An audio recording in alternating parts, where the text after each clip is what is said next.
আসসালামু আলাইকুম বন্ধুরা, কেমন আছেন?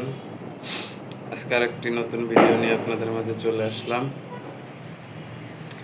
এই জায়গাটা কেউ চিনতে পারেন কিনা কমেন্টে জানাবেন। রাত্রেবেলা এদিক দিয়ে আসার সময় একটু আমি মামার বাসায় গেছিলাম, তো আসতে একটু দেরি হয়ে গেছিল। এইখান দিয়ে রাত্রেবেলা আসলে আসি না, বিশেষ করে এখানে অনেক ধরনের সমস্যা হয়,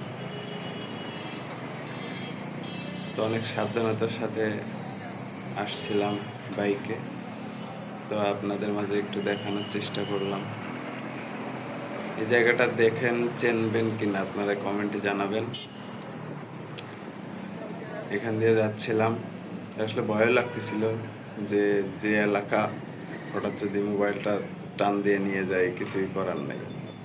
তো তারপরও একটু অনেক শক্ত করে মোবাইলটা ধরে রাখছিলাম এবং বারবার এদিক ওদিকে তাকাচ্ছিলাম যে কোনো দিক দিয়ে অ্যাটাক হয় কিনা।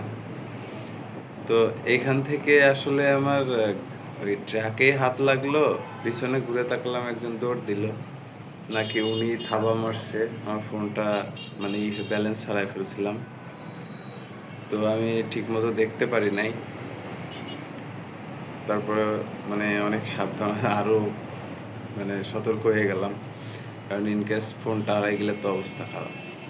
এই পাশে দেখেন রাস্তাঘাট কি অবস্থা, একটা গাড়ি যাওয়ার জায়গা আছে, পুরা রাস্তা গাড়ির ট্রাক দিয়ে কাভার ব্যান্ড দিয়ে দখল করে রাখছে। একটা গাড়ি যাওয়ার জায়গাও মাঝে মধ্যে থাকে না, এমন অবস্থা হয়ে যায়। অফিস টাইমে তো খুবই খারাপ অবস্থা হয়ে যায়। তো এই রাস্তাটা এমন অবস্থা করছে এরা, কি আর বলবো। তারপর রাত্রেবেলা তো এখন ফাঁকা দেখা যাচ্ছে। এখানে বিকালবেলা অফিস যখন শেষ হয়, ওরে বাবা বিশাল জ্যাম লাগে, বিশাল জ্যাম। এই যে দেখেন না রিক্সা মামা এত রাত্রে, বাম সাইডে কত জায়গা, সে বাম সাইডে যাবে না, সে মাঝখান দিয়ে যাবে, আপনাকে কোনোভাবে সাইড দিবে না। এখন এদিক দিয়ে আসছি, আমি যার বাইকে আসছি সে একটু কম চিনে এদিকে, তাই তাকে একটু ডিরেকশন দিচ্ছিলাম যে সোজা যান, সোজা গিয়ে দেখেন কি অবস্থা। এখান দিয়ে আসলে খুব রিস্কি, খুব রিস্কি। এখান দিয়ে কোনো টহল পুলিশ থাকে না তেমন একটা, একটু রাত হলে এইখান দিয়ে অনেক রিস্কি।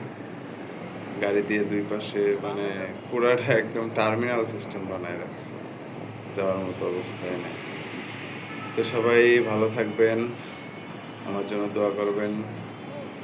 নেক্সট কোনো ভিডিওতে আবার দেখা হবে ইনশাল্লাহ। সবার জন্য দোয়া রইল, আমার জন্য দোয়া করবেন। আল্লাহ হাফেজ, আসসালামু আলাইকুম।